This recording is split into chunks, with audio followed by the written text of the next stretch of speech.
자, 우리 그 압축. 자, 첫 페이지 한번 보시죠. 자, 그 압축이, 선거 총각론을 그냥 그대로, 진짜 그 압축을 시켜놨습니다. 그래서 가장 이제 그 뼈대가 되는 부분이고, 이것만 뭐 제대로 보시면은, 이제 살만 붙이면 되는 것들이니까. 그 다음에, 여기는 이제 뭐 객관식하고 사례가 다 섞여져 있습니다. 그래서, 우리가 기본적으로 이제 객관식입니다. 기본적으로 이제 선택형 이제 객관식용인데, 중간중간 사례형 쟁점이 나오거든요. 그렇기 때문에 여기도 도표들이 많아요. 그래서 도표만 잘 읽어내셔도 형법 총각론에서 가장 이제 어려운 쟁점들을 갖다가 풀어내실 수가 있습니다. 그게 그대로 사례로 가고, 그 다음에 뭡니까? 객관식으로도 이제 갈 수 있다라는 것들. 우리가 이제 뭐 거의 다 이제 종합반이신데, 사실 이제 우리 일순환 때 이제 강의 자료도 이걸 이제 기준으로 했습니다. 그러니까 그 자료로 나갑니다. 프린트물로. 그래갖고는 이제 이 강의 또 안 되는 뭐 훨씬 많으니까 그 친구들 위해서 이걸 이제 여기서 뭐 도표는 싹 빼버리고 여러분들이 이제 뭐 일단은 다음 주에 순환이 시작되면은 다시 한번 요거 이제 프린트물로 받게 되겠지만은 달라요. 용하고. 거긴도 대신 기출 표시 다 해놨습니다. 기출 표시 한 대만 열 걸리더라고요. 지금 여기는 출판팀에서 여기 좀 기출 표시를 없게 해달라고 그래서 사례 위에는 제가 기출 표시 전혀 안 해놨습니다. 근데 강의 자료 나간 데는 다 기출 표시 해갖고는 변시 몇 회 때, 그럼 저희 한제들 법전형 모의시험 몇 년도, 그 다음에 법원행시 같은 경우 이제 언제 출제가 됐다, 이제 그런 것들을 한번 이제 보실 수가 있고요. 자, 그러면은 먼저 1번 죄형법정주의. 자, 죄형법정주의는 크게 5개 하위 원칙이 있습니다. 이거 일단은 부작위범 전까지는 이거는 철저하게 객관식용입니다. 자, 법률주의. 그래서 여기서 1번 범죄와 형벌을 확정할 때 오로지 성문 법률을 이제 기준으로 해야 된다는 거. 우리는 뭐 대륙법계는 다 아시지만 이제 성문법, 미국이라든가 이제 영국 같은 경우는 불문법이죠. 여기서 성문법은 바로 이제 국회를 통과한 이제 가장 그런 법률들. 자, 그 다음에 여기 위임위법. 그래서 우리가 이제 시행령이 법무부 검수완박 때 시행령이 상당히 문제가 되지 않습니까? 바로 위임위법이라는 것들이 바로 시행령, 그러니까 뭐 대통령령이라든가 총리령, 불령의 이제 장관령, 불령 등의 문제가 되겠습니다. 그래서 1번. 법률주의는 구성요건의 일부를 명령, 조례 등 하위 법률에 위임하는 위임위법, 백지형법을 허용하고 있다는 것. 그 변화무쌍한 모든 구성요건을 갖다가 국회에서 일일이 올해는 통과된 법도 거의 없지 않습니까? 한 개가 두 개인가 밖에 일일이 규정할 수 없다는 겁니다. 그렇다면 이것은 결국 시행령에서 구체적으로 이걸 위임할 수밖에 없다. 이건 당연히 위임이 될 수밖에 없고. 2번. 구체적 개별적 위임의 경우만 허용이 되고 포괄적 일반적 위임은 금지가 됩니다. 그래서 이 판단은 어디서 대법원에서 합니다. 그렇기 때문에 시행령 판단은 헌재가 아닙니다. 시행령이 위법하다 아니다 대법원에서 하기 때문에 이번에 건수화법에 이제 건수원법 시행령들이 있죠.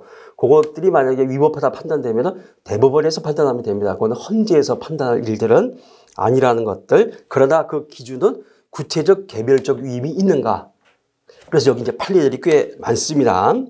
자, 3번. 법률의 시행령이 법률의 명시적인 위임 범위를 벗어나면은 이제 처벌 대상의 확장이 되기 때문에 이거는 결국 죄형법정주의 위반이 된다라는 것들. 그 정도. 자, 그 다음에 소구표 금지 원칙인데 이거야 헌법에도 명문의 규정이 있죠. 그래서 기본적으로 소구표 금지 원칙이 적용되는 경우인데 사실 당연히 적용되는 경우보다 적용되지 않는 경우가 훨씬 많이 출제. 그러니까 쉽게 말해서 소구표가 인정되는 그러한 경우들이 객관식에서 더 많이 출제가 됩니다. 그래서 죄형 법정주의, 범죄와 형벌 여기에 대해서는 철저하게 소구표 금지 원칙이 적용이 됩니다. 범죄와 형벌. 근데 우리가 형벌 위의 개념이 뭐죠? 형사제재입니다. 형사제재에는 형벌뿐만 아니라 보완처분도 있다는 겁니다. 보완처분에 대해서는 소구표 금지 원칙이 아니라 오히려 소구표가 인정이 됩니다. 소급표가 바로 밑에 있는 2번이 되겠죠. 자, 먼저 소급표가 부정되는데 1번 형벌에 대해서는 이유 없습니다. 철저하게 죄형 법정주의니까는 소급표 금지 원칙이 철저하게 적용이 되고 2번 근데 이게 이의적이고 여기서 이제 뭐가 됩니까? 출제들이 객관식에서 나옵니다. 출판팀에서 기출표시를 하여튼 이게 좀 이게 담백해야 되니까 하지 말라 그랬는데 그래서 맨날 다른 교재 보면 저 기출표시가 칼같이 해놓거든요. 그래서 이제 강의 자료는 기출표시를 해다 어떤 놈은 뭐 그 누적적으로 20개가 넘습니다. 그렇게 이제 진짜 자주 출제가 된다는 얘기죠. 자, 2번 같은 경우들 요거 다 기출 지문들입니다. 일단 이놈들 갖고 기출 지문이 아닌 거 갖고 오질 않았습니다. 그래서 웬만하면 여기 있는 것들 최신 판례를 제외하고는 한 97%, 8%는 죄다 기출 지문들입니다. 나중에 뭐 이것만 보셔도 충분합니다. 근데 어차피 또 1순위 나가죠. 2순위 때 되면은 또 우리가 뭐 3기년 판례, 3순위 때는 또 우리 110개 있습니다. 4순위 때는 정지문이 있기 때문에 조금 심할 정도로 객관식은 많이 보게 됩니다. 그러니까는 주어진 뭐 교재들만 보시면은 객관식은 얼마든지 80점에서 90점 갑니다. 중요한 거는 늘상 말씀드리지만 사례입니다. 사례에서 그 과목당 우리 형사기 같으면 이제 1문 60점 이상, 2문 60점 이상, 그 다음에 이제 기록해갖고 180점 이상. 그러면 객관식 30개, 40개 올릴 수 있거든요. 모든 과목 똑같다는 얘기죠. 1000점 넘어갑니다. 이제 뭐 이제 이번 발표 3일 남았지만은, 절대 그 사례 같은 거 객관식 하시다가 사례를 놓치는 그런 일이 없어야 됩니다. 자, 2번. 근데 외형은 보완 처분입니다. 외형은 틀림없이 보완 처분인데, 그런데 그럼에도 불구하고, 보완 처분에 대해서는 소급표 금지 원칙이 적용 안 되는데, 근데 외형상 보완 처분임에도 불구하고 뭐가 됩니까? 소급표 금지 원칙이 적용되는 경우가 있습니다. 자, 거기 기억. 사회봉사명령 부과시간의 상한을 100시간에서 200시간으로 연장을 한다. 우리가 이제 사회봉사명령, 우리가 보완 처분에 대해서 사회봉사명령, 뭐 수강명령, 그 다음에 보관찰들 갖다가 우리 병고할 수가 있습니다. 근데 사실상 사회봉사명령이 100시간에서 200시간으로 한다. 하루에 8시간씩 치면 한 13일이 좀 넘거든요. 그 정도는 사실상의 자유박탈. 외형은 보완 처분이지만은 실질에 있어서는 형벌과 똑같다. 그런 경우에 있어서는 실질을 중시해서, 실적인 부분을 중시해서 당연히 소급표 금지 원칙이 적용이 되겠습니다. 그 다음에 D급 같은 경우 이번에 그 3월 11일 날 법원행정고시가 있었습니다. 3월 10일 날. 그래서 거기다가 이제 40일에 제가 다 붙여놨는데 요 디귿이 이번 법원행정고시 올해 42회 때도 객관식으로 출제가 됐습니다. 19세 미만 사람에 대해서 특정 범죄를 저지른 자에 대한 위치 추적 장치 부착기간 한 가중 규정에 소급 적용에 관해서 명확한 경과 규정이 없다. 결국 이것도 뭐가 됩니까? 틀림없이 이 위치 추적 장치가 뭐죠? 전자발찌. 전자발찌인데 19세 미만입니다.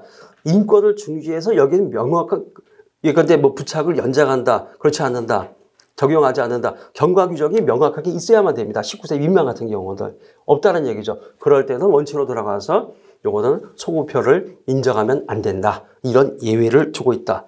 결국 자유 제한이라든가 또는 인권에 어떤 심각한 침해가 있을 때 그때는 예외적으로 보완 처분이라 하더라도 소급표를 인정하는 것이 아니라 소급표 금지 원칙을 인정하고 있다는 거. 그러나 2번 소급표 금지 원칙이 적용되지 않는 경우 소급표가 인정된다는 얘기입니다. 그래서 거의 다 보완 처분인데 1번 제일 많이 나왔죠. 판례 변경. 판례는 법률이 아니기 때문입니다. 그렇기 때문에 당연히 판례 변경에 대해서는 소급표가 인정될 수밖에 없고 2번 형사소송 규정의 변경. 대표적으로 공소시효의 연장입니다. 형사소송법은 절차법이죠. 민법이나 형법 같은 실제법이 아닙니다. 얼마든지 소급표가 인정될 수 있고 이 판례는 우리 그 12.12 군사쿠데타 그 다음에 광주 5.18 그 민주화운동에 대한 탄압. 그러니까 피고인이 이때 이제 이렇게 돌아가셨죠. 전 대통령 바로 이제 그 판례입니다. 그랬을 때 상관없다는 거. 공소시효 연장 같은 경우들 이거는 진정 소급표입니다. 뭐냐면은 이미 공소시효가 완성이 됐습니다. 15년이 완성이 되고 내란죄 그런데도 다시 연장을 한 겁니다. 공소시효가 완료되기 전에 다시 연장하는 건 얼마든지 인정됩니다. 부진정 소급표. 얼마든지 인정되는데 이건 공소시효가 완료되고서 1년이 더 지났는데도 거기서 그냥 더 연장시켜서 처벌을 해버렸죠. 그런데 9명의 그 헌재 그 재판관 중에서 5명이 위원을 때렸습니다. 아시다시피 위원이 나오려면 6표거든요. 6분. 5표니까는 사실 다수견입니다. 그럼에도 불구하고 한정 합헌 받는 바람에 요거 어쨌든 처벌할 수 있었죠. 자, 이러한 경우는 4번 같은 경우 집행유예 선고 시 보호 관찰의 부과. 아주 전형적인 보완 처분. 전형적인 보완. 옛날에 그 보호감호 제도가 있었습니다. 청성 보호감호서 이런데. 근데 그게 2000년도가 위헌 판단받고 폐지가 됐거든요. 그래서 어떻게 보면은 거의 대표적인 그 보완 처벌이 바로 보호 관찰이었었습니다. 그러다가 이제 최근에는 뭐 유치 추적 장치라든가 이런 것들이 이제 새로운 제도들이 생겨났죠. 그래서 당연히 뭐가 됩니까? 당연히 보호 관찰에 대해서도 소급표가 인정이 된다라는 것들. 자, 세 번째가 명확성의 원칙인데 안타깝게도 별로 출제가 되질 않습니다. 1번 같은 경우 요건 이제 어떤 판례에 의한 기준. 판례에 의한 이제 기준이 되겠고요. 2번 판례 중에 1번이 견지에서 2번 나왔습니다.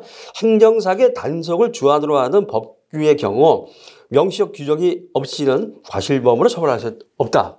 지금 행정법상의 처벌 규정입니다. 형법에 적용을 받습니다. 벌칙 규정. 형법에 적용을 받거든요. 형법은 고의책임의 원칙입니다. 형법은 고의책임의 원칙이고 그렇기 때문에 과실범 처벌 규정이 있어야만 처벌할 수 있고 모법이 형법에서 그런데 하물며 행정법은 벌칙이 어떤 우선되는 규정이 아닙니다. 그렇다면 당연히 모법인 형법을 따라야 될 거고 그랬을 때 뭐가 됩니까? 과실범 처벌 규정이 없다는 겁니다. 그랬더니 이제 임의로 검찰에서 과실범 처벌 규정이 없음에도 불구하고 과실이 인정이 됩니다. 그러니까는 이걸 갖다가 그대로 이제 과실범 처벌했다. 있을 수가 없다는 얘기죠. 절대 있을 수가 없다라는 것들. 이게 찜질방에서 그 아저씨가 술 먹고 그 사우나에서 이제 땀 빼다가 저도 경험이 있거든요. 술 먹고 땀 빼면은 술 더 먹고 싶어집니다. 그러니까 몰래 뒷문으로 빠져나가고는 술 더 먹고 들어와서 사우나에서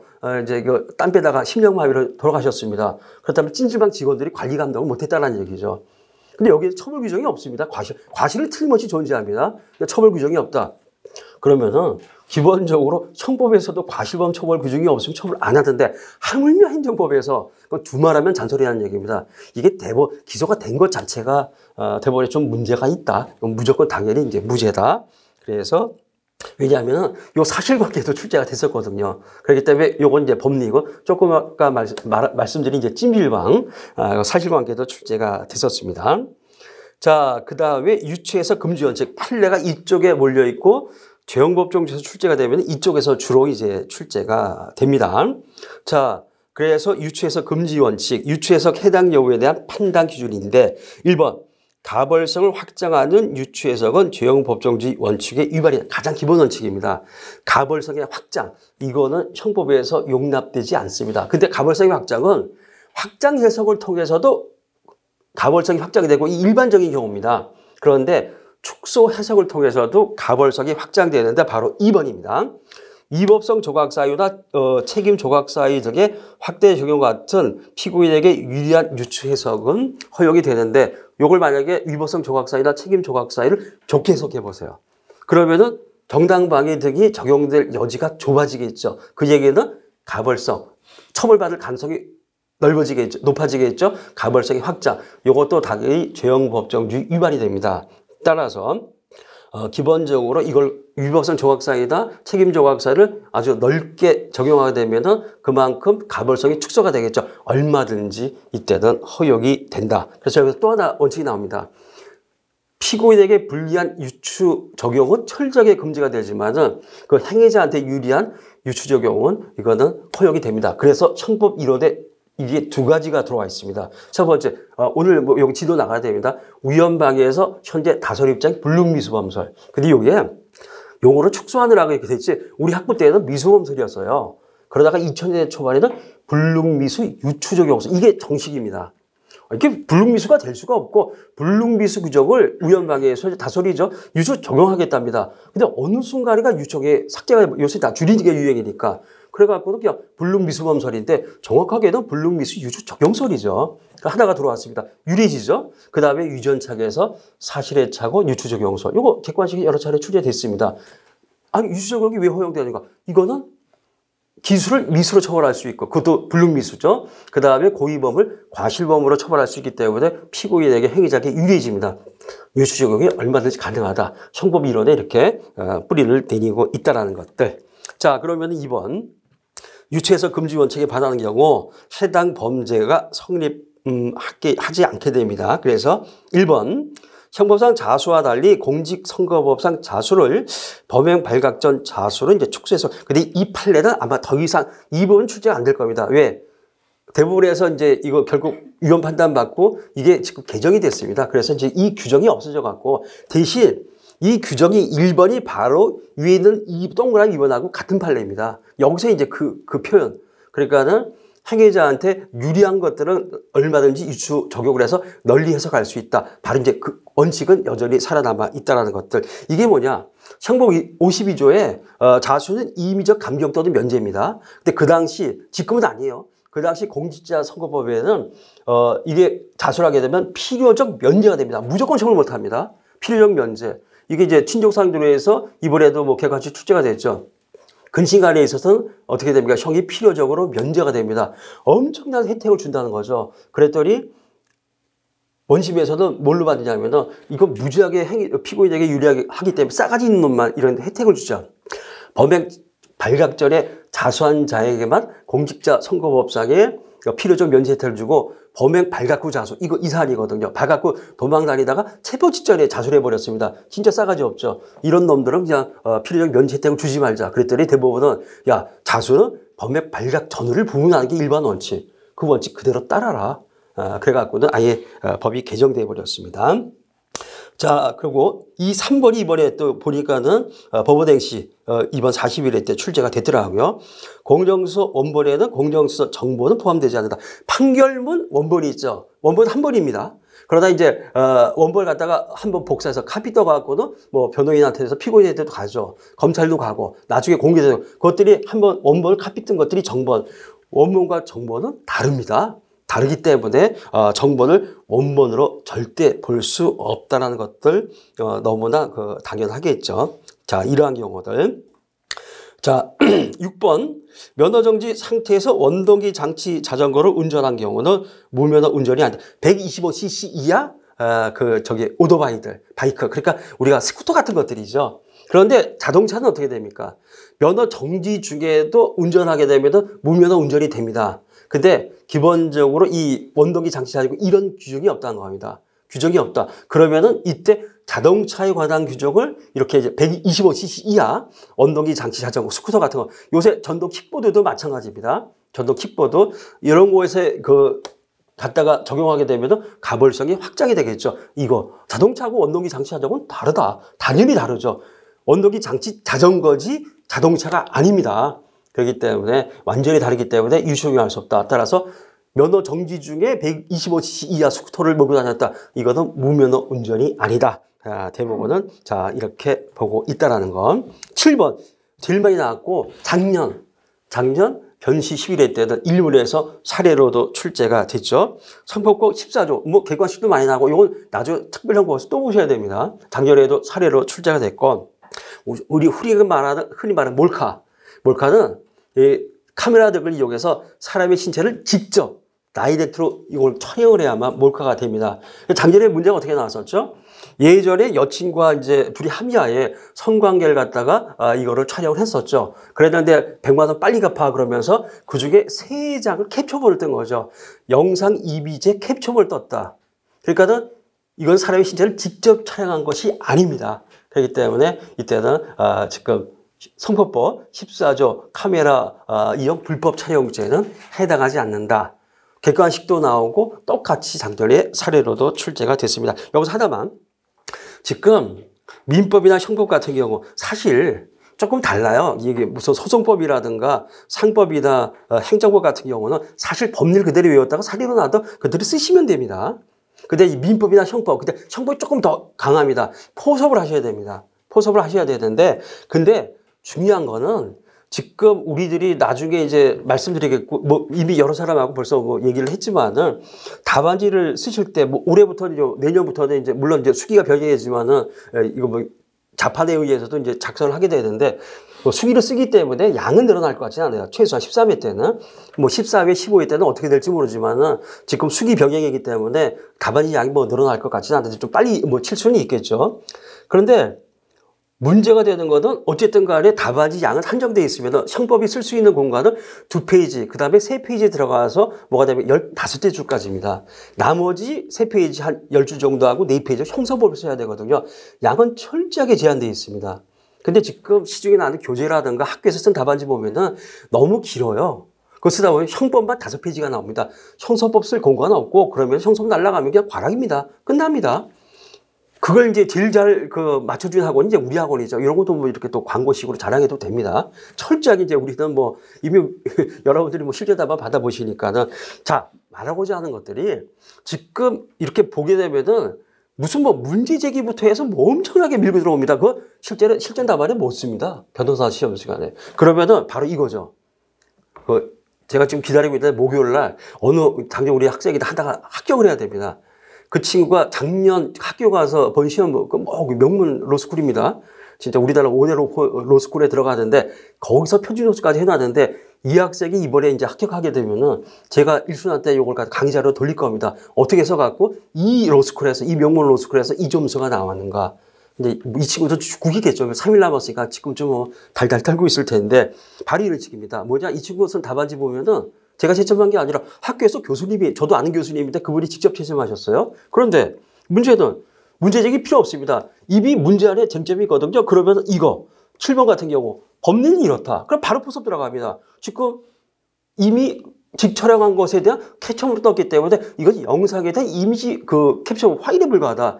촬영이 아니기 때문에 이것은 본질에서 말하는 불법 촬영이 될 수 없고 따라서 카메라당 이용 촬영자 성립하지 않는다. 끝. 이 핵심만 쓰면 된다는 겁니다. 급하면은 뭐 법리도 필요 없고 이문간 법리 필요 없죠. 그냥 뭐 포섭 속에서 법리를 깔아주면서 바로바로 들어가면 되거든. 그래서 엄청나게 양을 줄일 수 있다는 겁니다. 지금 교재들 그렇게 안 가요. 우리 학원 다 그런 식으로 이제 강의를 하고 실제로 샘플 보여주거든요. 그렇기 때문에 이돔이 작년에 객관식도 나오고 그 다음에 사례도 나왔기 때문에 무슨 말이냐. 형법이나 민법에서는 객관식과 사례 구별이 거의 없다. 그래서 뭐가 나오죠? 객관식 사례. 틀림없이 객관식 문제인데 근데 문제는 사례입니다. 그것이 가능한 이유가 이제 형법이나 민법에서 그렇기 때문에 사례가 객관식이 되고 객관식이 사례가 된다. 뭐 뒤에 있으니까는 계속해서 한번 좀 보시죠. 자, 3번. 유치해서 금지원 책에 반하지 않는 경우 이때는 뭐 위헌이 합헌이기 때문에 해당 범죄가 성립됩니다. 1번. 유치해석이나 확장 해석도 피고인에게 유리한 경우는 얼마든지 가능하다. 이거죠. 불리할 때 금지가 되는 거지 유리해질 때는 요거 유치해석이나 확장 해석을 할 수가 있다. 얼마든지 허용이 된다라는 것들. 자, 그 정도 한번 봐주시고요. 그 다음에 다음 페이지 3번 한번 보세요. 요 뒤에다가 이제 도표를 정리해놨는데 음란한 부호득이 전시된 웹페이지에 대한 링크 행위가 그 음란한 부호득의 전시에 해당한다. 이게 링크로 연결을 했습니다. 그 웹사이트에 대한 음란물이 없는데 링크를 하게 되면은 바로 연결이 돼버리죠. 거기에는 음란물이 있다는 겁니다. 그럼 링크에 의해서 연결하는 것을 갖다가 우리가 공연 전시에 있어서 직접 전시로 볼 수 있겠는가 그랬더니 클릭 한번 하면 바로 넘어갑니다. 클릭 한번 하면 바로 연결되다. 이 정도면은 직접 전시, 공연 전시로 봐도 무방하다. 이거는 죄형 법정주의에 반하지 않는다. 자, 이런 식으로 봤고요. 5번도 이번에 처음으로 나왔어요. 최근 판례입니다. 최근 판례인데 5번이 이번에 법원행위에서 객관식으로 출제가 되는데 법정소동죄. 당연히 뭐가 됩니까? 재판정에서. 그런데 그 재판정에는 법원의 재판뿐만 아니라 헌재 심판도 포함이다. 당연히 포함돼야 되겠죠. 당연히 포함돼야 되겠죠. 그래서 요 판례가 이번에 근데 그 법원행위는 법원 행정처에서 직접 출제하거든요. 헌재 입장을 많이 좀 반영해 준 것 같습니다. 당연히 뭐 재판정에는 우리가 일반적인 법정만이 아니라 헌재에 있어서 우리 안국동에 있지 않습니까? 옛날에 무슨 여고 그 자리인데 거기 그래서 헌재 심판도 당연히 포함되고 헌재 재판 봐주게 소동을 하면은 얼마든지 법정 소동죄로서 처벌할 수 있다라는 것들. 4번 아까 보셨습니다. 행위자에게 유리한 사유의 제한적 유추 적용은 금지가 된다. 왜? 가벌성이 확장되기 때문에. 아까 자수개인형 같은 거, 위법성 조각 사유 같은 거 좁게 해석하면 안 됩니다. 이럴 때는 유리하게 가능하면 좀 넓게 해석해 줘라. 자, 그 정도면 되겠고요. 5번 행위자에게 유리한 목적론적 해석은 허용이 됩니다. 그래서 얼마든지 목적론적 해석은 뭡니까? 여기 첫째 줄에 나와 있습니다. 그 법률의 입법 취지와 목적, 입법 영역 등을 고려한 목적론 해석 당연히 허용되고 이거는 법 해석에 있어서 역시 중요한 원칙 중에 하나입니다. 당연히 허용이 된다. 단 아무리 목적론적 해석을 해도 금지되는 것은 가벌성이 확장되면 금지가 되겠죠.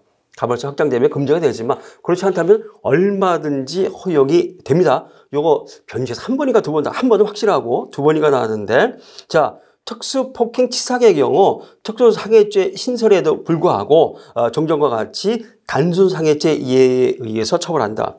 이게 변실 3회, 4회 때 보면은 기록해서 제일 많이 나오는 게 폭처법 3조 1항입니다. 그 당시 형법에는 특수상해죄 258조 2가 없었고요.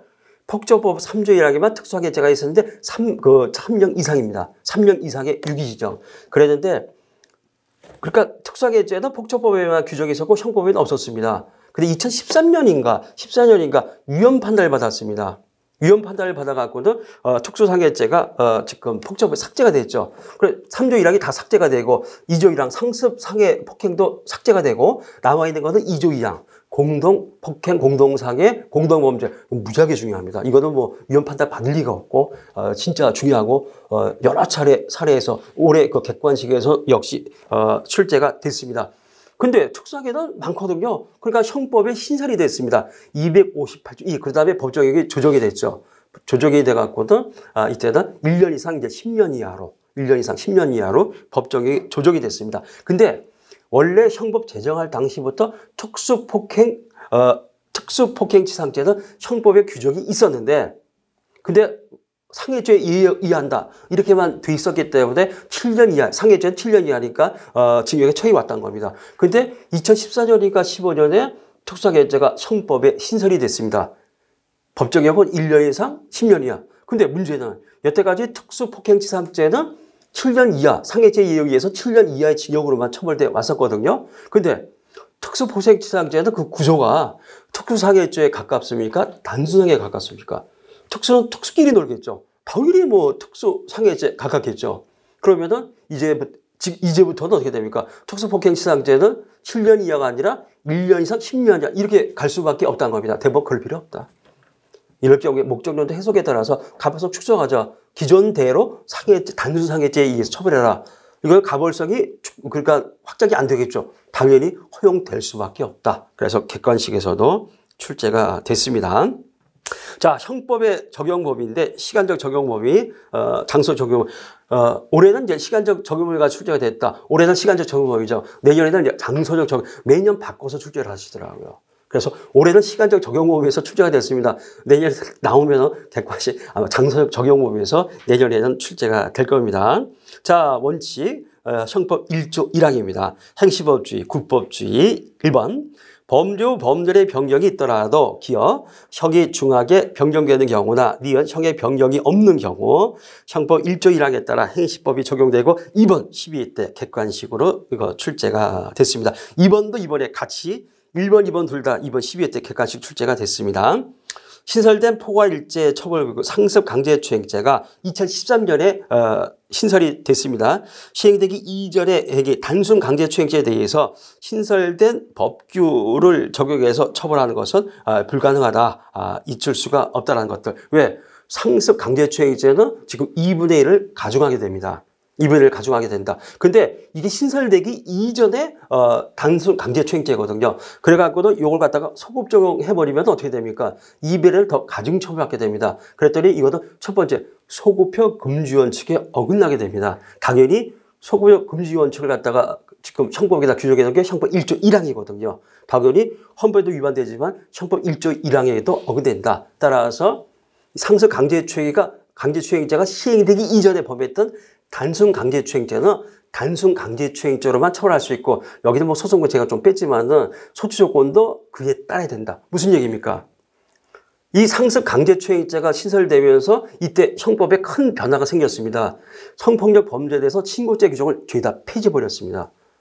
당연히 강제추행죄도 친고죄도 폐지가 됐죠. 근데 그 이전 이 단순강제추행죄는 당연히 이건 친고죄입니다. 그래? 그거는 피해자 고소가 있어야만 처벌할 수 있다. 소송 조건도 똑같다. 요건 이제 청소 부분이니까는 출제가 안 됐지만은 그래서 요건 올해도 출제가 되고 변시에서 2번 객관식으로 출제가 됐습니다. 이런 경우들. 두 번째 예외 재판시법주의가 됩니다. 신법주의 1번. 자, 여기 오른쪽에 도표 보이시죠? 다음 페이지. 안 해놨네. 자, 재판시법주의, 신법주의입니다. 1번. 범죄 후 법률의 변경에 의해서 그 행위가 범죄를 구성하지 않거나 이런 형이 구법보다 경할 때 이때는 당연히 이제 신법이 적용이 됩니다. 신법이 적용이 되고 자, 다음 페이지 2번. 법정역에 징역형만 규정하고 있던 강요죄가 개정돼서 벌금형이 추가됐다. 그전에는 사기죄에 대해서도 법정에만 있었는데 그 벌금형이 추가가 됐거든요. 그러면은 사실 징역형 선고받으면 자리하 집행유예인데 벌금형은 벌금 내고 나오면 됩니다. 무죄하게 형이 정해진 것이 되겠죠. 그때는 당연히 유리한 신법을 적용할 수밖에 없다라는 것들. 자, 그렇게 쭉 되고 4번 판례가 지금 2번 객관식으로 출제가 됐습니다. 무고행위가 기수에 이른 이후 판례 변경으로 그 행위가 범죄를 구성하지 않는 경우 이미 성립한 무고죄 전혀 영향을 미칠 수 없다. 왜? 판례는 법률이 아닙니다. 판례 변경 의미 없습니다. 그렇기 때문에 판례가 판례가 유죄였다가 무죄로 변경됐다. 반대로 무죄였다가 유죄로 변경됐다. 상관없습니다. 어떠한 소급표도 유리한 소급표도 인정할 필요 없다. 판례는 법률이 아니기 때문에 그냥 그 피고인에 대해서 그대로 선고하면 그뿐이라는 거 2번이나 출제가 됐고요. 5번 요 놈도 한 2번 나왔죠. 형을 가볍게 개정하면서 그 부칙으로 개정법 시행 전의 범죄에 대해서 종전의 국법을 적용하도록 규정한 거 형벌 불성구 원칙이나 신법 우선주의에 반하지 않는다. 왜? 신법의 부칙 규정도 법률입니다. 신법의 부칙 규정 법률에 의해서 신법 적용을 제한하고 있다. 무슨 상관이냐? 상관없다는 얘기죠. 이게 많이 있는데 대표적으로 마약법 위반이 7년 이하에서 5년 이하로 감경이 됐어요. 상당히 유리하죠. 근데 국법 적용 당시 저질렀던 마약 범죄에 대해서는 유리한 신법이 아니라 불리한 국법을 적용했다. 부칙에다가 규정해 놨다는 겁니다. 부칙도 엄연한 법 규정입니다. 얼마든지 허용된다는 얘기죠. 전혀 문제가 없다는 것들 변신하고 이번에 법원 행시도 또 출제가 됐더만요. 3번. 자, 도표 한번 보시죠. 이건 외워두시면 됩니다.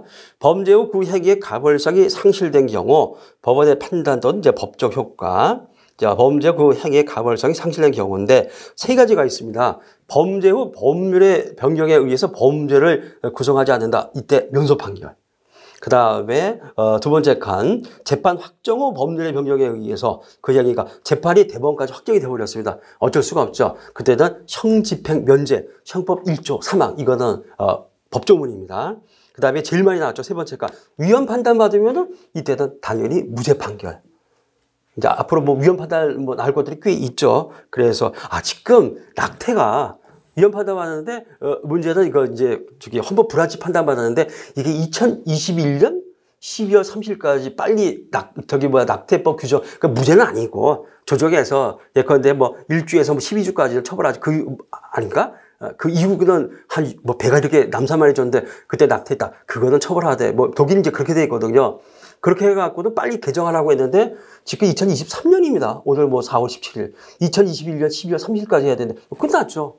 그래서 낙태죄는 이제 더 이상 우리나라 대한민국은 사실상 낙태 허용국이다. 이렇게 될 수밖에 없습니다. 그래서 이러한 규정들 더 이상 이제 처벌할 수 없다. 무죄 판결을 해야 된다는 것들. 4번. 신법이 곧 행시법인 경우인데 요거는 나중에 뒤에 죄술에서도 또 나옵니다. 신법이 곧 행시법인데 이게 뭐냐 하면은 이제 국법이 있고 신법이 있는데 포괄일죄입니다. 범죄가 이렇게 걸쳐져 있습니다. 자, 포괄일죄는 죄수가 1죄죠. 죄수가 1죄가 된다는 겁니다. 1죄가 되기 때문에 어느 그 시점에서 행위가 종료가 됩니까? 여기서 행위가 종료가 됩니다. 그러면 종료시법은 신법이죠. 따라서 종료시법은 국법, 재판시법은 신법인데 제3의 형태입니다. 그래서 제3의 형태는 종료시법이 신법. 당연히 종시법이 신법이 당연히 적용될 수밖에 없겠죠. 그래서 포괄일죄라든가 또는 계속범 같은 경우 잘 계속범이 많아요. 계속범 특히 이제 뭐 행정법 같은 데 보면은 이게 건축법인데 무단 용도 건축물의 무단 용도 변경 하면은 그대로 가면 10년 이상 그대로 가지 않습니까? 그대로 가버린다는 얘기죠. 이런 것들 행위 하나일 뿐입니다. 계속법이죠. 그러한 경우들. 근데 구법과 신법에 둘 다 걸쳐 있다. 그럴 때는 당연히 행시법인 신법을 적용한다. 이것이 되겠고요. 이것도 객관식 2번 나왔습니다. 5번 진짜 중요한 판례고 제가 볼 때 이거는 뭐 14회 때 객관식은 거의 99%다. 사례용은 아닙니다. 이번에 뭐 당연히 법원행시 이번에 당연히 출제됐습니다. 뭐냐 하면은 우리가 한시법에서 이제 국법에 축구해 보는데 금방 법률의 변경인데 우리 대법원이 여태까지 동기서를 취해왔습니다. 대법원은 이제 동기서를 취하면서 문제는 법률의 변경이 두 개로 나눕니다. 법률이 변경된 동기가 두 개로 나눕니다. 기존의 어떤 법 적용이 상당히 이거는 안 좋았다. 그렇기 때문에 기존의 법 적용에는 반성적 태도에서 법적 결의를 변경해서 법률이 변경됐다. 그러면 당연히 뭐가 됩니까? 국법의 초급에 부정해서 면소 판결해 줍니다. 그러나 단순한 사태 변화. 가장 대표적인 게 단란주점 영업시간 제한 규정의 폐지입니다. 이거 제가 그때 대학 강사할 때거든요. 그게 IMF 때입니다. 한참 그때는 술 갖다가 뭐 이렇게 마음대로 새벽까지 먹고 그랬거든요. 그런데 어느 날부터 12시까지 밖에는 술을 먹지 못합니다. 왜? 두 가지 이유가 있습니다. 가장들이요. 제발 술 좀 그만 처먹고 빨리 집에 들어가서 가족들과 좀 이렇게 뭐 사랑을 해라. 두 번째는 뭐가 됩니까? 과소비 금지. 근데 어느 날 슬그머니 그게 없어져 버렸습니다. IMF 때문이죠. 그러니까 뭐 내술을 진작해야 되나 그러니까 슬그머니 편지는 다시 이제 밤새 먹을 수가 있었다. 그러나 취지는 좋았다는 거죠. 이거는 IMF란 단순한 사태의 변화이기 때문에 취지는 좋다. 그럼 여전히 가벌성을 인정해라. 그런데 우리가 실제로 이렇게 세워보면은 단순한 사태의 변화에서 여전히 가벌성이 유지가 되는 판례가 훨씬 많았습니다. 근데 이 판례에 의해서 완전히 이번에 깨져버렸습니다. 전원합의제 판결이고 그래서 동의설이 이제 필요가 없습니다. 동의설은 필요가 없고 요 판례 하나는 다 통일이 되는데 따라서 앞으로는 법률이 변경돼서 처벌 규정이 폐지가 되면은 동기 여부를 따지지 않고 무조건 면소 판결을 해줘야 됩니다. 무조건 면소 판결을 해줘야 된다는 것들. 자, 기억. 한시법의 유효기간 중에 발생한 범죄 행위를 그 유효기간이 경과 후에도 취급을 해서 처벌 규정이 삭제가 됐거든요. 처벌 규정 없습니다. 근데 여전히 가벌성이 인정할, 그게 말이 안 되는 소리죠. 당연히 여태까지 다소는 당연히 처벌할 수 없다. 면소 판결을 해줘라. 이것이 다소의 입장인데 판례는 구분해 왔다는 겁니다. 판례도 견해를 변경을 해서 적용함으로써 행위자를 처벌할 수 있겠는가. 그런데 니은 최근 대법원 전원합의체 판결 A. 종래 동기설 폐지하고 B.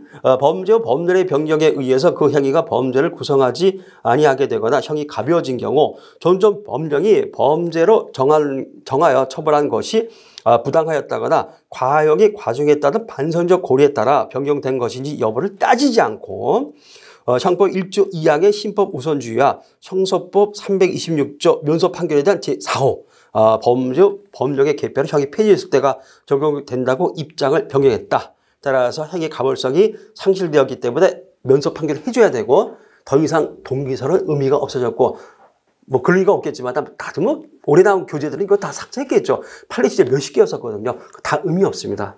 그 다음에 요 판례만 기억해 두시면 되는데 당연히 법원 행시에서는 뭐 얘는 뭐 그냥 새 지문이 나왔더만요. 여기서도 한 문제인데 새 지문을 해갖고는 판례를 분석을 하면서 해놨기 때문에 이거는 뭐 변수에도 객관식 한 지문은 뭐 이거는 뭐 당연히 출제가 될 겁니다. 이건 좀 기억해 두시고요. 자, 형법의 장소적 적용 범위.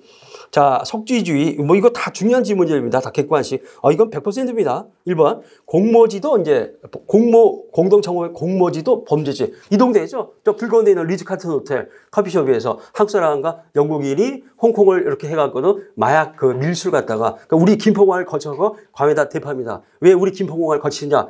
그 당시 대한민국 마약 청정국. 그럼 한국에서 들어왔다 그러면 그냥 우리나라 더 이상 마약 청정국 아닙니다. 그렇기 때문에 어디? 역삼동에서 리츠칼튼 호텔 커피숍 꼭 당연히 서울시 강남구 서울시 대한민국 영토 따라서 공모지도 범행지 영국 놈도 얼마든지 석주주의에서 처벌할 수 있다.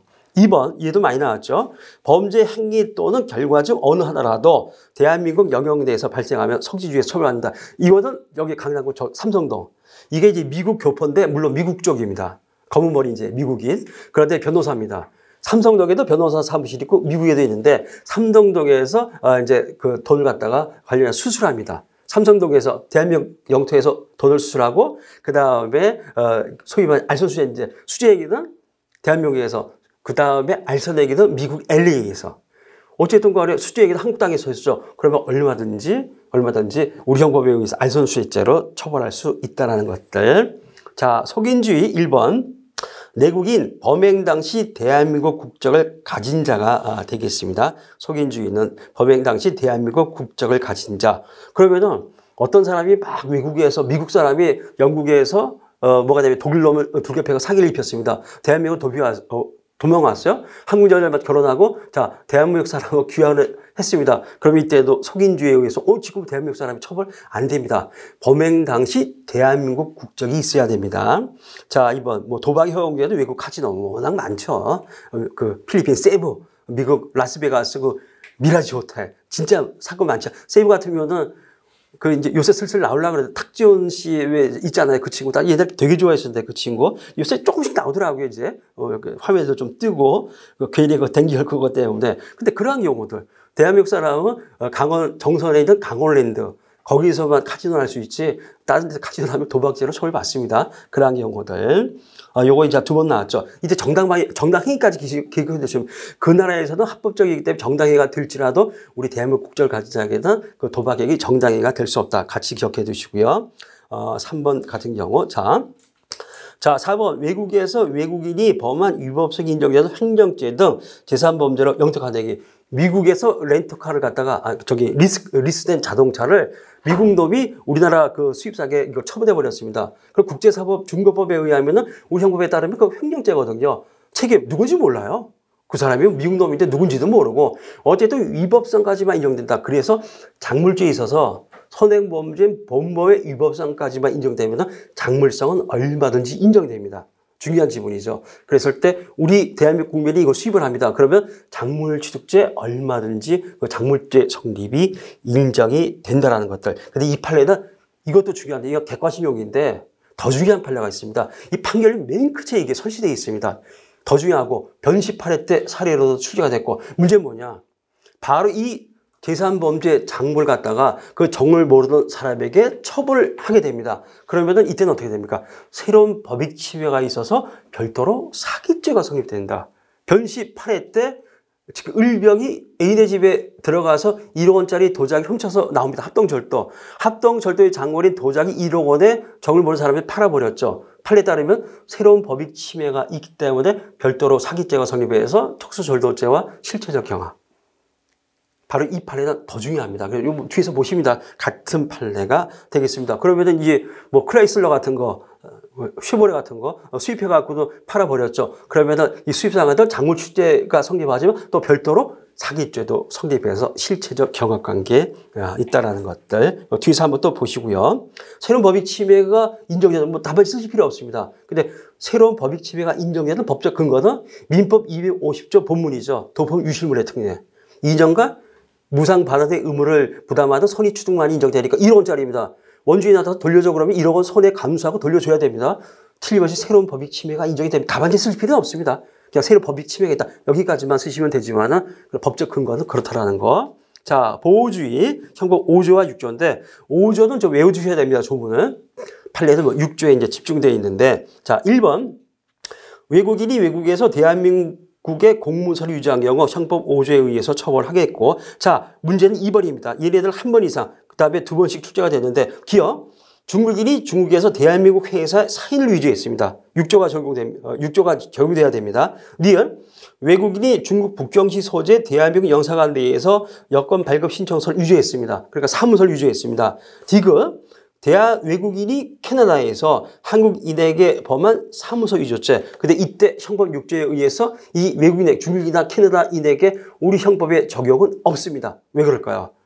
형법 6조에 의하면은 대한민국 국민이 이 범죄 직접적인 피해자가 될 때 대한민국 국민의 법익이 직접적으로 침해됐을 때 이때만 우리 형법이 적용됩니다. 간접적으로 침해되면은 우리 형법에 적용은 없습니다. 그런데 이거는 사인 위조죄라든가 사무소 위조죄 보호법익은 공공의 신용. 어디 사회 공공의 신용? 중국 사회라든가 캐나다 사회 공공의 신용이지 우리 대한민국 명의를 도용당한 대한민국 국민은 간접적인 피해자에 불과합니다. 따라서 이때 우리 형법에 적용은 없다라는 것. 그러면은 형법 6조에 의해서 그 외국인을 다이로 처벌한 사건은 바로 페스카머 선상살인 사건. 저게 현대상설인데 파나마 선적이었죠. 그럼 파나마 영토입니다. 파나마 영토에서 조선족이지만 국적은 중국인이에요. 중국인이 대한민국 국민 몇 명을 무참하게 살해했죠.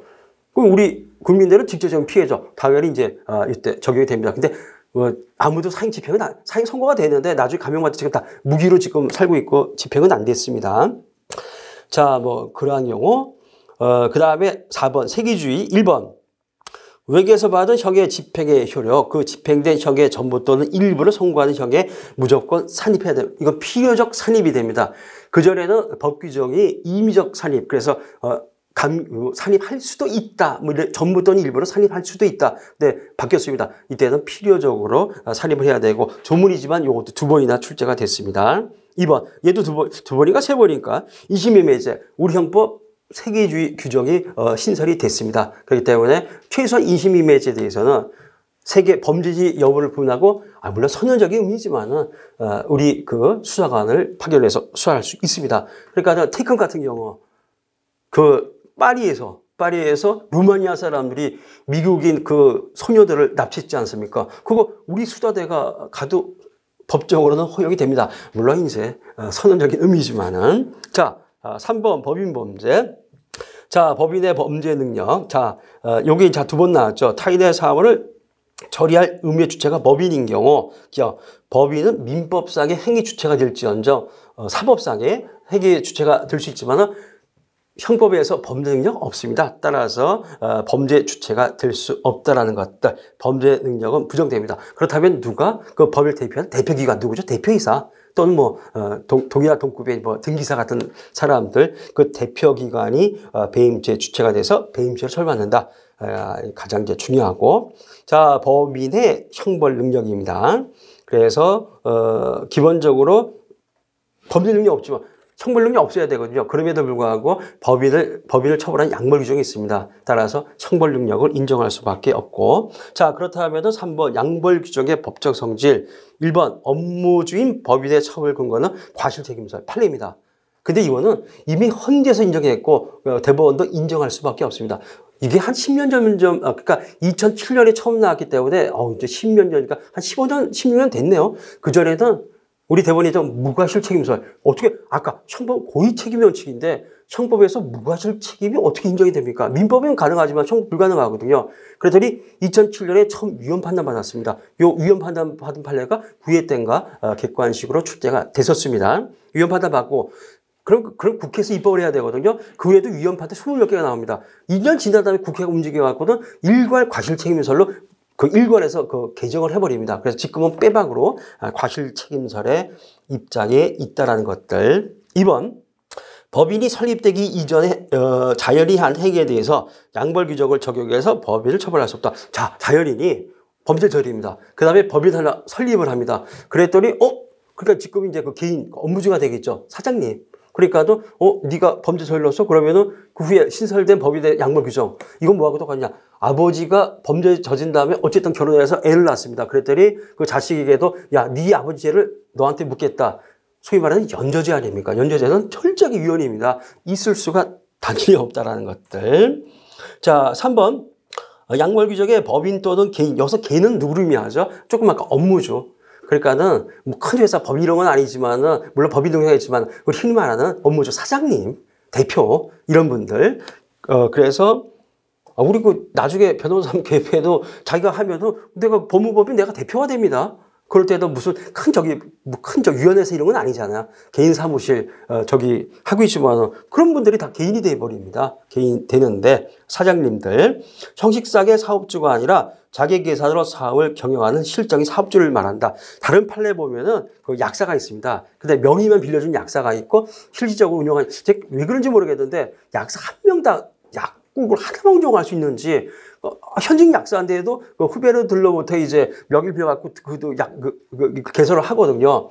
그런데 옛날에는 보면은 전문 의약품인데도 약사는 사람이 조제한 경우 흔히 있었습니다. 지금 철저하게 약사법 위반이죠. 근데 이게 불과 10년 전에도 있었습니다. 저도 뭐 당연히 조제받으면서도 저분 약사가 아닌데 저래도 되나? 그래 어떻게 물어보니더니 약사님이 조제하시고 가신 거 제가 드리는 거면 조제한 걸 내가 봤는데 지금은 큰일 납니다. 지금은 이제 이런 일이 거의 없는데 그러한 경우들. 자, 약사법 위반은 됩니다. 그러면은 명의를 빌려준 명의 약사가 양벌 규정에 처벌받습니까? 아니면 실제 경영하는 경영 약사냐? 경영 약사가 처벌받는다. 바로 이제 그런 부분이 되겠습니다. 4번. 양벌 규정에 의한 실제 행위자의 처벌 여부인데 이게 뭐냐면은 일단 법인은 법률 능력이 없죠. 실제 범법 행위를 할 수 없습니다. 그러면은 실제 위법 행위, 범법 행위를 한 불법 행위를 한 사람 그 회사의 종업원이 되겠죠. 뭐 과장님이건 뭐 상관없어요. 부장, 팀장이건 어쨌든 그 회사 직원. 그러면 그 직원도 처벌할 수 있게 된가? 근데 무슨 말이죠? 아니 불법 행위란 것은 자연인데 그 직원인데 근데 그렇지 않습니다. 양벌 규정에도 어떻게 되어 있느냐? 법인 또는 개인을 양벌 규정에 의해서 처벌한다 이렇게 되어 있거든요. 주체는 법인 또는 업무주 개인이지 그 직원이 아닙니다. 그렇기 때문에 과거에는 이게 논란이 무지하게 많았습니다. 근데 요것도 지난번에 그 양벌 규정을 개정을 하면서 일괄 개정이 됐습니다. 요게 신설이 됐습니다. 그러니까는 뭐가 됩니까? 법인 또는 개인을 처벌할 뿐만 아니라는 무슨 뜻이죠? 얘뿐만 아니라 얘도 처벌한다. 그래갖고도 그 법률의 의미를 아주 명확히 해갖고 지금은 논란이 없는데 요거 개정되기 전에는 엄청나게 논란이 있었고 사시에서는 요게 2차에서도 출제가 됐었습니다. 사실 옛날에 이제 47회까지는 그러니까 한 17, 18년인데 그때는 약수령이 있었거든요. 근데 요게 그때 약수령 한번 요게 출제가 됐었습니다. 42차에서도 옛날에는. 자, 그러면 이제 슬슬 사회에도 가는데 소극적 구성요건 요소 이런 요거 두 번 그러니까 다이렉트 출제한 건 두 번이지만은 격가지를 출제한 건 훨씬 더 많습니다. 소극적 구성요건 요소 이론 또 다른 말로 소극적 구성요건 표지 이론인데 첫 번째 객관식만 대비하세요. 그 다음에 요 놈은 어디서 출제가 됩니까? 유전책에서 출제가 됩니다. 유전책은 사례로 두 번 출제가 되는데 오늘은 뭐 유전책까지 진도가 나가지는 않겠지만 유전책 사례로 출제가 되면 쓰지 마세요. 뭐 유전책 그 답안지 쓰면 나중에 다시 이제 말씀드립니다. 소극적 구성요건 표지로 쓴다 그러면 제가 장담합니다. 그 쟁점 100% 날아갑니다. 시간 너무나 잡아먹기 때문에 날아가면서 형사법 2문 40점, 45점 다 날아가 버립니다. 그래서 이거는 계속해서 이제 말씀드리겠지만은 어떤 친구들은 지킬 겁니다. 저한테 생일 있는데 생일 지켜야 됩니다. 그렇게 얘기를 했는데도 어떻게 해야 또 이게 늘어지고 있거든요. 절대. 그래서 철저하게 유전책에서 사례용 학설은 법효과 제한 책임설 또는 조금 더 양보한다면 엄격 책임설 딱 두 가지고 대신 나머지 학설들이 더 있잖아요. 나머지 학설도 다 객관식용입니다. 근데 객관식에서 계속해서 출제가 됩니다. 그래서 먼저 소극적 구성요건 요소 이론 요거 한번 보시죠. 자, 기본적 내용인데 동그라미 3번에 있죠. 소극적 구성요건 표지 이론이라고도 합니다. 이건 번역상의 차이입니다. 근데 번역도 이게 직번역이 아니라 1번을 갖다가 지금 직번역해도 되는데 우리가 법효과 제한 책임설이 지금 박상기 전 법무장관 연세대 교수 하셨잖아요. 근데 이거 직번역하면은 법효과 제한 책임은 다설이죠. 과실책임 의제설입니다. 법효과 제한 책임설은 법효과를 제한해서 고의범위 아닌 과실을 처벌하자. 근데 이게 일본 직번역입니다. 직번역하면은 과실 의제 책임설이거든요. 근데 이미 법효과 제한 책임설로 이게 정리가 돼 있으니까는 박상기 교수님만 그래도 장관 하셨으니까 법무장관 하셨잖아요. 거기에는 과실의제 책임설로 되어 있으니까 안 먹힙니다. 그러니까 여전히 법효과 제한 책임설. 그러니까 이것도 번역상의 차이에 불과하다는 것들. 자, 그러면은 한번 보세요. 이게 우리가 이제 범죄의 성립 요건이 우리가 이 3단계 범죄 체계 그랬을 때 구성요건 해당성, 위법성, 책임 이렇게 돼 있죠. 지금 우리 공부하는 건 이겁니다. 구성요건 해당성, 위법성, 책임. 근데 여기서 2단계 범죄 체계, 2단계 범죄 체계인데 구성요건 해당성과 이 구성요건 해당성과 위법성을 합쳐서 뭘로 봅니까? 불법. 요걸 해서 이제 불법. 그 다음에 책임은 뭐 행자니까 따로 논해야 됩니다. 책임. 그래서 이제 여기서 이제 책임. 자, 이렇게 돼버리니까는 2단계 범죄 체계는 범죄나 불법 플러스 책임 이 2단계로 이루어져 있다. 요게 이제 2단계 범죄 체계고 우리나라에선 주장하는 교수님은 없는데 이제 문제는 독일의 크라우스 록신 교수 아마 돌아가셨을 겁니다. 살아 계시면 한 100살이 넘으셨기 때문에 제가 학기 없기 때문에 그 소식을 들을 길이 없는데 학기 있으면 들었겠지만 근데 돌아가셨을 거예요. 근데 그분이 이제 주장하셨는데 이 록신 교수가 독일에서도 일어나기 위해서는 1인자세요. 근데 사실 이게 소설이거든요. 그런데도 워낙 파급력이 큽니다. 근데 이제 문제는 이 크라우스 록신 교수님한테 학위를 받으신 우리나라 형법의 자타공 1인자가 계세요. 고대 지금 명예교육계 김일수 교수님. 김일수 교수님이 그러니까 뭐 스승이 이걸 주장하시니까 김일수 교수님 3단계 범죄체계. 우리 아까 저기 사실의 자고 유추용설이 김일수 교수님 견해입니다. 요새 그 경희대 서부학 교수가 이어 쓰고 있죠. 김일수 서부학죠. 근데 이게 소설이지만은 우리나라에서 김일수 교수님 이 견해를 무시할 수가 없습니다. 그렇기 때문에 이게 사실 쓸데없는 건데 어떻게 보면은 이게 계속해서 출제가 될 수밖에 없습니다. 자, 그러면은 그 정도 이제 어떤 중요도가 있다. 그럼 기본적으로 우리가 3단계 범죄 체계 구성요건 해당성, 위법성, 조각성 합쳐져서 불법 구성요건이 돼버립니다. 그러면은 기본적으로 구성요건 해당성 우리가 예를 들면 사람을 살해한 자 이것도 당연히 구성요건 요소죠. 그런데 문제는 위법성, 조각 사이도 불법 구성요건이 될 수밖에 없습니다. 그러니까 결국 만약에 살인죄라면은 정당방위에 의해서 사람을 살해한 자가 아닌 자, 정당방위에 의지하지 않고 사람을 살해한 자 이게 살인죄 구성요건이 되어버립니다. 2단계 범죄 체계에서는. 왜? 위법성도 틀림없는 지금 불법 구성요건에 해당이 되니까. 그래서 정당방위 긴급피난도 죄다 뭐가 됩니까? 결국 불법 구성요건에 이게 편입될 수밖에 없습니다. 2단계 범죄 체계가 그래갖고 무지 복잡해 보입니다. 중요한 거 몰라도 상관없습니다. 몰라도 상관없고 문제는 착오예요. 문제는 착오인데 우리 형법에는 시험에 나오는 거 크게 세 가지 착오가 있습니다. 첫 번째 사실의 착오. 사실의 착오는 구성요건 단계에서 사실의 착오죠. 그러면은 이게 지금 2단계 범죄 체계 불법 구성 소극적 구성요건 표지론에 의해도 어떻게 되면 사실의 착오는 당연히 사실의 착오죠. 또 하나가 있죠. 법률의 착오. 법률의 착오는 다른 말로 뭡니까? 위법성의 착오잖아요. 위법성의 착오도 결국은 불법 구성요건의 착오가 됩니다. 따라서 법률의 착오도 당연히 사실의 착오. 제일 중요한 거 위전착오.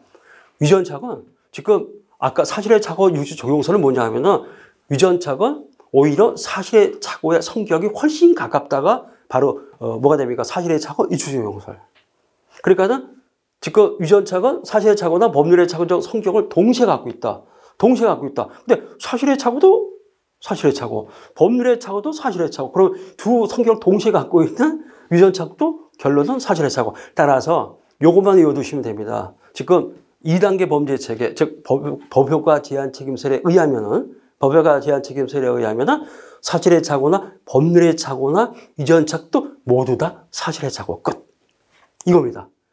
여기서 집중적으로 이거 기출질문도 뒤에 있어요. 집중적으로 여기서 이제 출제가 되는데 한번 보시죠. 다음 페이지. 자, 위전착과의 관계가 제일 중요합니다. 그래서 1번 위법성 조각 사이도 소극적 구성요건 요소로서 구성요건에 속하게 됩니다. 당연히 예, 불법 구성요건이요. 왜 그런가는 뭐 생각 안 하셔도 상관없어요. 중요한 거는 사실의 착오도 법률의 착오도 위전착오도 모두 다 사실의 착오 속하게 되어 위법성 조각사의 부존재 역시 불법 고의 인식 대상이 되며 따라서 위법성 조각사의 전제 사실의 착오는 요거 3회 때 요거 그대로 출제가 된 겁니다. 형법 15조 1항이 직접 적용되는 사실의 착오로 이해가 된다. 변3의 기출지문입니다. 결국 위전착오도 사실의 착오 따라서 어떻게 됩니까? 15조 1항에 따라서 고의가 조각되고 과실이 있으면 과실범으로 처벌받는다. 이것이 바로 핵심이 되겠습니다. 자, 기출지문 한번 보시죠. 1번 소극적 구성요건 요소 이론에 의하면 기억 사실의 착오, 리언 법률의 착오, 디귿 위전착 모두 사실의 착오로서 고의가 조각. 이게 핵심입니다. 변시선 아직 안 나왔지만 사실에서 두 번 나왔는데 이게 제일 핵심. 자, 리은 2번 사일인 갑이 현행범을 체포하면서 그 범인을 자기 집에 감금할 수 있다고 생각하고 감금한 경우 위법성 조각사유가 관한 착오입니다. 갑의 착오는 법률의 착오가 아니라 사실의 착오에 해당한다. 그렇죠. 변주계 때. 이겁니다. 그냥 그러니까 모든 착오는 다 사실의 착오다. 일로 이제 가버리면 됩니다. 자, 3번 변시도 6회 때인데요. 소매치기 감녀가 이게 제가 무지 좋아하는 문제고 아마 뭐 이번에 그 첨삭반이라든 강의반 뭐 이제 출제를 하게 되면은 이 문제가 반드시 한번 나올 겁니다. 이게 원래 사시 43회 때 50주짜리 문제입니다. 근데 변시 6회 때 그러니까 43회 때 사시에서 2차 문제로 출제된 걸 갖다가 객관식 사례로 이제 출제를 해버린 똑같습니다. 소매치기 감녀가 도주 중 행인 을에게 강간범이 쫓아온다고 거짓말해서 가스라이팅, 의사지배죠. 이를 믿은 을로 하여금 갑자실 축행해오던 피해자에게 사기를 가게한 경우 소극적 구성요건 표지 이론 및 구성요건 착오 유추적 요설에 따르면 갑에게 사기죄 교사범이 성립할 수 없고 무죄가 된다. 단 을에 대한 갑의 우월적 의사지배는 부정되고 제한 종속 형식에 따른다. 자, 왜? 소극적 구성요건 표지 이론 및 구성요건 착오 유추적 요설에 따르면 오상박에는 과실범만이 성립하게 된다. 무조건 과실범, 경우의 과실범에는 없습니다. 과실범. 그런데 과실의 교사는 불가능하므로 갑에게 상해죄 교사범이 성립할 수 없다. 자, 이렇게 돼 있다는 거죠. 이거 정지문입니다. 정지문인데 제가 좀 정지문을 만들어 놨습니다. 원래 이제 다른 지문이었었는데. 근데 여기에서 상해죄 교사는 절대 될 수가 없다. 소극적 구성요건 표지론에 의해도 고의가 조각돼서 어떻게 됩니까? 과실 상해죄. 그 다음에 나중에 이건 내일 말씀드리겠지만 사실의 착오 유추정설에 의하면 어쨌든 불법 고의가 조각돼서 어떻게 됩니까? 이때도 과실상해죄, 과실범에 대한 교사는 불가능하죠. 의사지배가 있으면 어떻게 됩니까? 얼마든지 간접정보에 성립하는데 얘도 소매치기 절도거든요. 그렇다면 절도가 체포 면탈의 목적으로 의사지배를 통해서 폭행을 하기 때문에 준강도상의 간접정, 그래서 어렵습니다. 준강도상의 간접정범이 될 뿐이지 상해교사는 절대 성립할 수 없다. 근데 내일 말씀드리는 하나가 더 있습니다. 이 두 학설을 취하면 아무 문제가 없습니다. 법역과 제한책임서를 취하면 어떻게 됩니까? 법역과 제한책임서를 취하면 교사범 성립도 가능합니다. 왜? 이게 10회 때 그 객관식 사례 그 기출문제거든요. 내일 보시게 되면 그 문제 있습니다. 법역과 제한책임설에 의하면 고의법에 있어서 위법성까지 인정되거든요. 여기 있죠. 제한 종속 형식에 따르면 고의법의 위법성, 즉 고의법의 불법까지 인정되기 때문에 교사범 성립이 가능해지니까는 교사범 성립이 일단은 가능해집니다. 근데 성립할 거야? 안 됩니다. 그러나 의사지배가 인정되기 때문에 간접정범 성립도 가능하거든요. 그렇다면 하나의 속에 간접정범과 교사범이 동시에 성립이 가능합니다. 이때는 어떻게 해야 되죠? 이때 해결 원칙이 있죠. 정범 개정 우위성의 원칙이에요. 정범 성립을 우선 검토해라. 근데 의사지배가 인정돼서 간접정범이 성립하기 때문에 교사는 불가능해집니다. 근데 또 하나가 있습니다. 변시 7회 때 기출 객관 사례 40번 마지막 문제였었는데 엄격 책임설에 의하면 어떻게 됩니까? 엄격 책임설에 의하면. 엄격 책임설은 기본적으로 유전자도 법률의 착오로 보겠다. 그런데 이 경우는 뭐가 돼요? 그 착오의 과실이기 때문에 얼마든지 상해죄가 성립하니까는 뭐가 됩니까? 이때는 상해죄 교사범으로 얼마든지 처벌하게 됩니다. 그런데 의사지배가 되니까 간접정범. 간접정범 3, 4조 1항에 따르면 간접정범의 피용자는 어느 행위로 인하여 처벌받지 않거나 즉 무죄이거나 과실범으로 처벌받는 자. 뭐가 빠져있죠? 고의범으로 처벌받는 자는 간접정범에 의해서 피용자가 될 수 없다. 우리나라 다솔의 입장입니다. 판례는 없습니다. 그러나 절대 다솔의 입장입니다. 그래갖고 결국은 어떻게 돼요? 상해죄 간접정범 성립할 수 없고 상해죄 교사범만 성립한다. 왜? 간접정범의 고의 속에는 교사의 고의가 포함해서 변시 7회 이거 원래 그때 특수하게 쓰였었지만 역시 이것도 출제가 됐었습니다. 그래서 이게 뭐 사례하고 뭐가 다릅니까? 객관식 사례일 뿐이지, 객관식일 뿐이지. 이런 식으로 해서 출제가 됐습니다. 그러니까 잘 좀 한번 보시고요. 하나만 더. 자, 변시 10회 재작년인데 여기 다 있는데 나머지가 뒤에가 있습니다. 그래서 변시회 때도 이 소극적 구성요건 요소. 그래서 지금 이게 변시에서만 아까 3회 때 되고, 저기 6회 때도 두 지문이고 가서, 회수로 보면 3번입니다. 소극적 구성요건 표지론이 3번. 그 다음에 지문은 4개. 이렇게 자주 나오는 부분입니다. 자, 4번. 새벽에 귀가 죽인 갑에게 노숙자이가 구걸을 하려고 접근하였다. 그러나 갑은 이전에 속이 퍽치기 강도를 당한 경험 때문에 A를 퍽치기 강도로 오인하였다. 이때 현장에 온 택시기사 을이 A가 노숙자이고 구걸을 하려는 것을 알면서도 갑에게 A가 당신을 공격하려 한다라고 말했고 이에 갑은 그 말을 믿고 자, 의사지배 가스라이팅이 이루어져서 의사지배 됩니다. A를 폭행했다. 자, 소극적 구성요건 요소 이론에 의하면 갑의 착오는 당연히 사실의 착오, 따라서 포크의 고의가 부정되고 그러면 과실폭행, 처벌 규정 없죠. 무죄가 된다. 바로 요 결론. 요 지문은 쉬운 지문입니다. 근데 이제 여기서 이제 다음 지문들이 내일 보시게 됩니다. 다음 지문들이 조금 헷갈리게 됐었죠. 자, 조금만 더 보시고 좀 쉬시죠. 자, 이번에는 이제 부작위범. 자, 자기와 부작위의 구별 기준인데 1번 에너지 투입 여부를 이제 기준으로 한다. 이게 보람의 사건이죠. 우리가 에너지 투입을 한다. 그럼 뭔가 이렇게 동작이 있다는 겁니다. 그러면은 이거 전원합의자 판례에 따르면 이때는 무조건 자기를 보자. 자기를 보자. 근데 엄밀히 말하면은 한 행에 자기와 부작위가 동시에 존재할 때 이걸 무조건 자기를 보겠다는 이 판례 보람의 사건밖에 없습니다. 그 밑에 법적 요갑의 보충관계에서 입장에서 해결하는데 이거 조금 성격이 달라요. 조금 아까는 이게 자기에 의한 살인이냐 부작위에 의한 살인이냐 이걸 물어봤습니다. 보람의 사건은 이제 진짜 17년 동안은 가사는 안 들려고 평생 바람만 피우면서 하던 남편이 이제 돌아가실 때가 되니까는 돌아오셨죠. 빨리 화원 이혼을 해야 되는데 이혼하지도 못하고 술 먹고 그날도 하시다가 이제 목욕탕에서 이렇게 쪄갖고는 보람병으로 이송된 거 아닙니까? 그러니까 자식들 갖고 저기 할머니가 부인이 이런 남편 댁이 그 입원실인데 벌써 240만 원이 나왔습니다. 입원실이다. 응급실에서만. 그러니까 돈 없어. 그러고 이제 퇴원시켜 주세요. 이래갖고는 결국 살인죄가 성립한 그런 사건이죠. 자기 살인, 부자기 살인. 근데 2번. 근데 이게 많이 나옵니다. 기본적으로 변시에서 2번 이상 다 출제가 됐고, 그 다음에 변신은 안 나왔지만은 옛날 사실이라든가 사회로도 죄의 다 출제가 됐습니다. 근데 달라요. 자기에 의한 4가지가 있습니다. 범인의 도피, 증거인멸, 허위 공소 작성, 위계 공무집행 방해, 부작위에 의한 징역이죠. 구성 요건이 서로 다릅니다. 그렇기 때문에 이건 당연히 법적 경합의 보충 관계를 그냥 법적 경합을 볼 수가 있는데 보람의 영혼 사건은 이거는 구성 요건이 동일합니다. 자기 살인, 부작위 살인. 근데 얘는 자기에 의한 범인의 도피, 부작위 직무유기. 그렇기 때문에 본질은 아닙니다. 본질은 아니다. 어쨌든 중요합니다. 판례가 4개가 있고 이럴 때는 자기 범인 도피죄 등이 우선 성립하고 이때 부작위에 의한 직무유기죄 등은 별도로 성립할 필요가 없다. 정말 중요한 변시에서 최소 2번입니다. 그 다음에 사례도 아직 안 나왔지만은 다른 국가 고등고시에서 사례로도 죄다 출제가 됐었다라는 거. 그 다음에 3번. 다만 요거 변시 객관식 3번입니다. 객관식만 3번. 근데 2번은 살해용은 아닙니다. 살해용은 아닌데 앞에 놓으면 살해용이에요. 그러나 2번은 그러나 살해용은 아닙니다. 다만 그래서 객관식 3번입니다.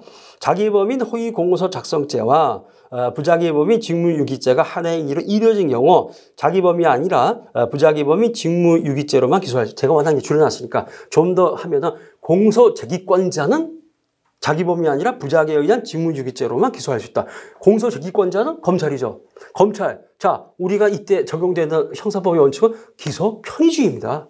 기소 편의 쉽게 말하면 검사 자기 엿장수 마음이에요. 그러니까는 자기범이 아니라 부작위범으로 기소했다면 뭔 상관이 있으면 기소 편의주의인데 그렇기 때문에 얼마든지 부작위범으로만 직무유기죄로만 기소할 수 있고 전혀 위법이 아니다. 바로 요즘은 객관식만 3번입니다. 자, 2번. 진정부작위범과 부진정부작위범 공통의 구성요건. 첫 번째 이제 결과 방지 가능성. 그래서 여기 소의 간섭 용이성인데 모텔 실화 사건 이것도 객관식 출제됐었죠. 근데 사례에서는 큰 힘이 없습니다. 우리가 부작위범 살인도 2번 나왔는데 부작위범에서 일단 고의로 넣으셔야 됩니다. 왜? 부작위니까 아무것도 안 하거든요. 빨리 그 구성요건 좀 고의를 뽑아내야만 우리가 구성요건을 추출할 수 있습니다.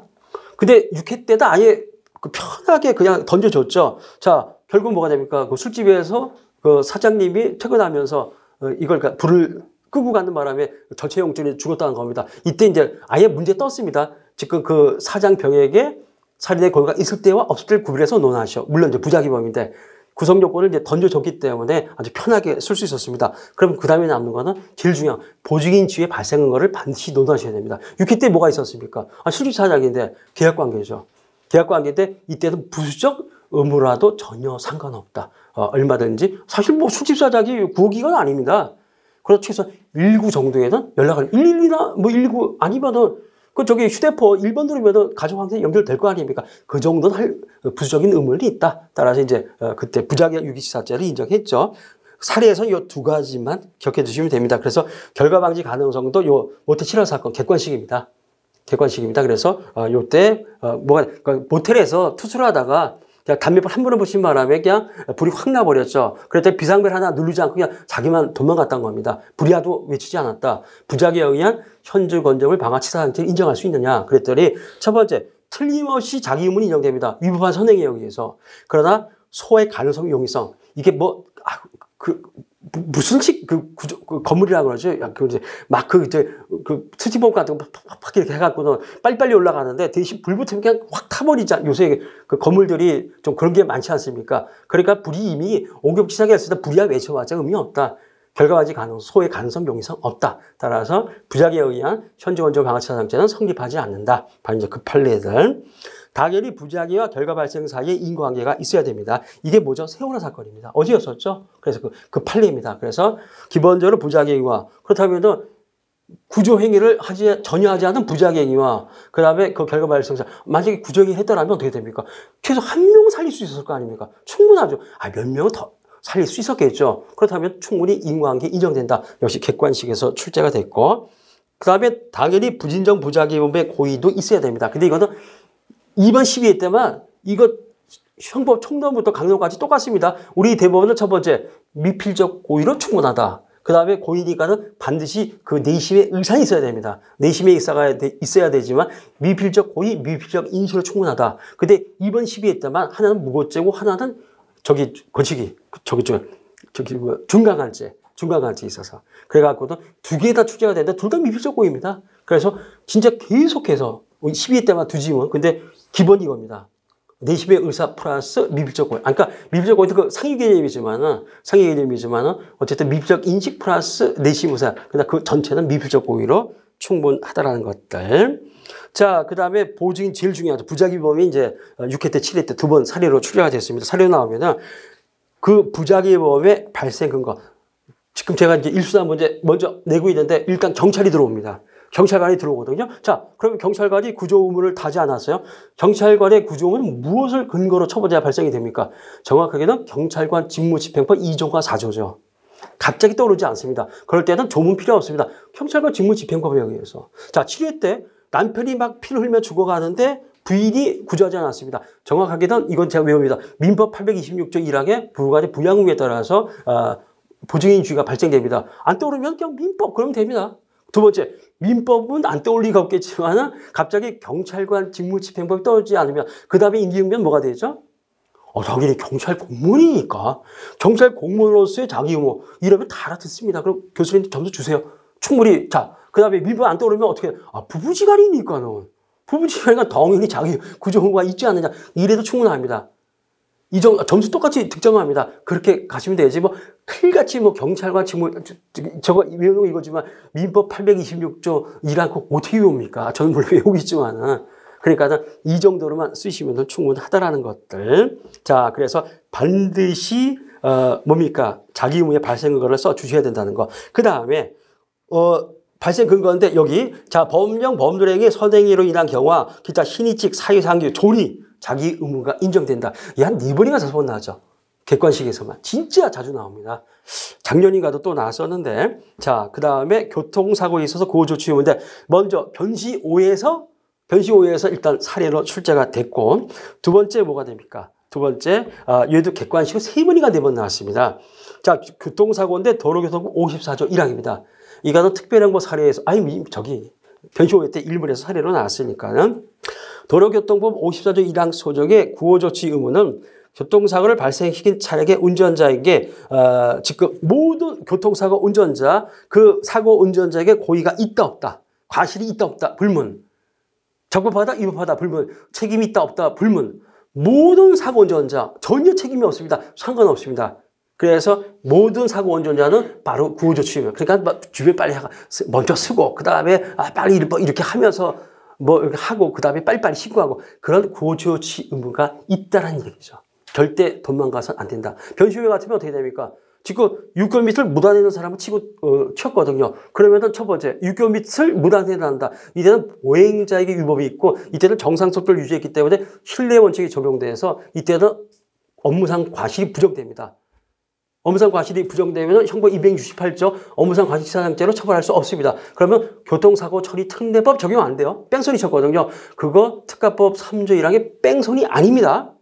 뺑소니 처벌 못합니다. 왜? 뺑소니는 교통법에 의해서 처벌받을 때만 뺑소니가 인정되는 게 교통법에 적용이 없기 때문에 뺑소니 적용 안 됩니다. 그러나 뭐는 적용할 수 있죠? 이거죠. 그러나 어쨌든 간에 뭐 적법하다 상관없습니다. 도로교통법 54조 2랑 위반 있지 않습니까? 그래서 요거는 처벌할 수 있고 요거는 답안지에 반드시 들어갔어야 됩니다. 근데 요게 뭐가 되면 객관식도 3번이가 4번 이상 역시 출제가 됐었습니다. 그래서 늘상 말씀드리지만 이렇게 객관식으로 되어 있지만은 얼마든지 사례 나오면 그 요점만 짤막하게 아주 간단하게 저기 답안지에다 쓰시면 됩니다. 자, 그러면 좀 어려우니까 쉬었다가 보직인지의 착오 요거 들어가시죠.